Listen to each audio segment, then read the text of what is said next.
జై హింద్ దోస్తో సభీకో. మనకి రాజ్యాంగం 1950 జనవరి 26న అమల్లోకి వచ్చింది. మనకి రాజ్యాంగం అమల్లోకి వచ్చినప్పుడు 8 షెడ్యూళ్ళు, 22 భాగాలు, 395 ఆర్టికల్లు ఉన్నాయి.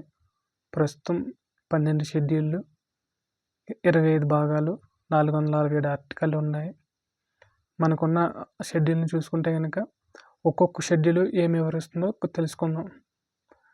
మొదటి షెడ్యూల్ అనేది భారత భూభాగం గురించి, రెండవ షెడ్యూల్ అనేది ప్రముఖుల జీతభత్యాలు సౌకర్యాల గురించి, మూడవ షెడ్యూల్ ప్రముఖుల ప్రమాణ స్వీకారాలు పదవీ బాధ్యతల గురించి, నాలుగవ షెడ్యూల్ రాష్ట్రాలకు రాజ్యసభలో కేటాయించవలసిన సీట్ల గురించి, ఐదవ షెడ్యూల్ ప్రాంతాల తెగల పరిపాలన గురించి, ఆరవ షెడ్యూల్ అస్సాం, మేఘాలయ, త్రిపుర, మిజోరం రాష్ట్రాల్లోని గిరిజన ప్రాంతాల పరిపాలన గురించి వివరిస్తుంది.